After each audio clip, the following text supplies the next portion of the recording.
Okay. What's up, YouTube world? This is your man, Blue Sense. If you've never been to this channel before, this is a men's lifestyle channel where I talk about products that I purchase with my own money. It can go from cologne, tools, clothing, shoes, anything like that. But if you've never been here before, or if you've been here before, please subscribe, please like the video, and please share. That helps with the analytics, that helps to grow the channel.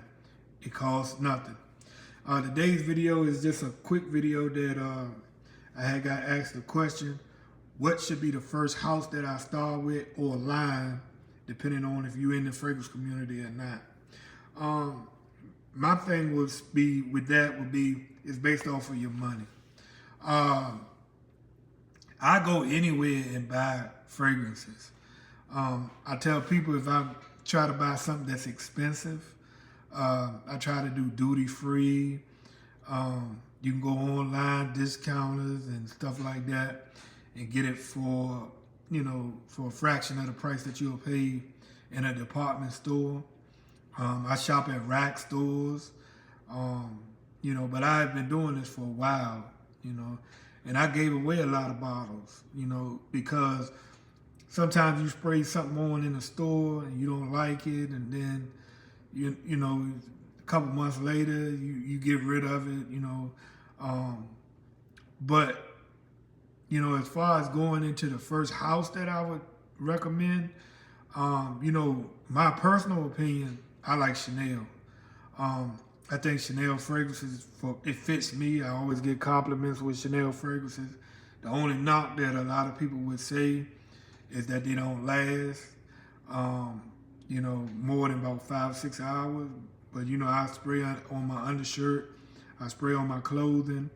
I do up to 6, 7 sprays, and I'm good. The next house I always would say is Dior. That's my personal opinion. I like a lot of fragrances that come from Dior.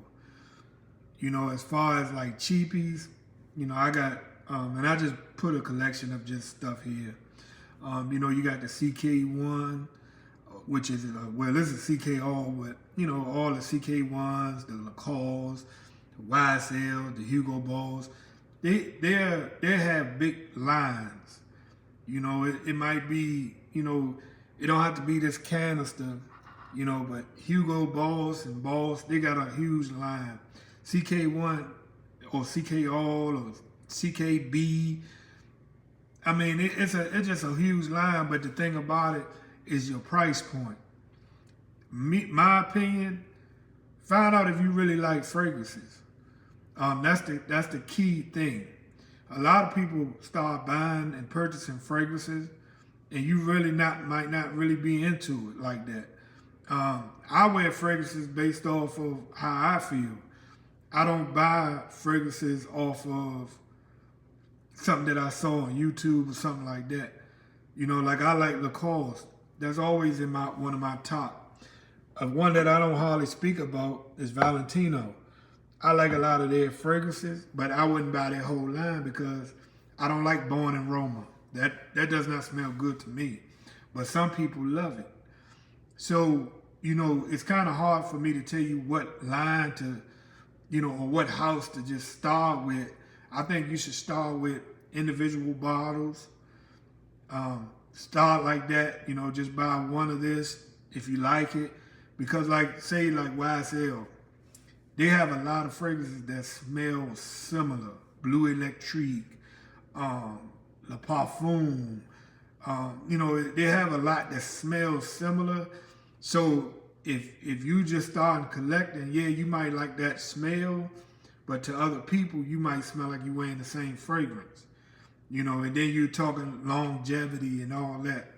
Those are things that when you're collecting, you're not really worrying about longevity. You're trying to get that scent profile in your collection. I had a comment yesterday and a guy or a woman, I don't know which one, I didn't really look at the profile, but they say that I don't have a lot of gourmand fragrances, which that's true. I don't have like what we'll consider edibles. So that's something that I might look into this year.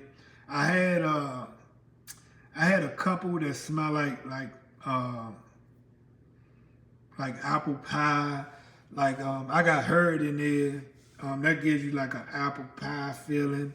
But I don't have nothing that'll be like that smells like, like a dessert, as you would want to say.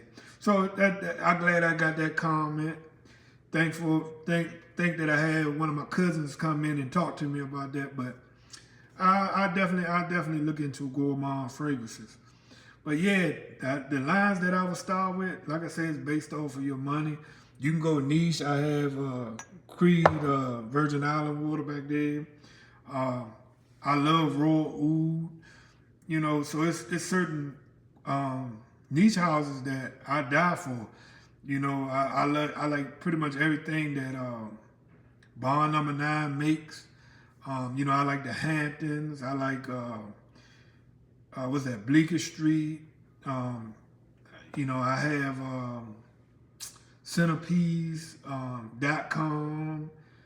New Harlem. It's a lot of fragrances that you can go niche with too. But I'll just say start with based off of what your money can get you first. Go get a lot of, and a lot of people say, yeah, you waste your money by going to these discount stores or rack stores, but not really, because you might get a profile that you like. Then you can go on YouTube and find what smells similar to that. And then you can you can go back and or you can get a clone house, or Middle Eastern house. Everybody, I don't like to tell people what houses to start with. I can tell you my favorite house. If I had to go niche, I would start with Creed, and I would start with Bond Number 9. Those are my two favorite. And I done smelled pretty much all of them. I got decants of pretty much any house that you can name. I got a decant of. Now they coming out with some newer houses. Yeah, of course I don't have those. But the ones that's been established maybe for 10 years or more, I have smelled pretty much everything from that house. And then, like I said, on the designer side, I'm a Chanel fan, and I'm also a fan of Dior. You can do that. Lacrosse, they make a good line. Valentino makes a very good line. Hugo and Hugo Boss make a good line. YSL make a real good line. And believe it or not, CK1, CK All, or just Calvin Klein, they make a good line. They got so many different products in their line that you don't have to go with the CK line. You can just go with the Calvin Klein. I have a couple bottles of Calvin Klein, but I can't think right off the top of the name what's the what's the name of the fragrances. But it's just so many. So that's my video for today. Like I said, I was asked, what is the line that that you should start from, or house that you should start from? And like I said, my suggestion, just get out there, buy cheap, and before you buy expensive, because a lot of times when you buy expensive bottles, you can't get rid of them, and you're not gonna get your money back unless you go. And I have seen this now, and I don't know how true this is, but they say certain fragrance houses or certain stores you go into that you can bring fragrances back. Where I live, that's a no-no. Once you open it, it's pretty much yours. But if you do run across a place like that and you can't find a decant, or you can't smell that fragrance before you purchase it, and you can take it back, then that might be a good thing. But I have never seen that. Even our rack stores, they'll let you bring the fragrance back unopened. But once you open it and spray it, it's pretty much yours. So that's my video for today. Y'all have a wonderful day. Thank y'all.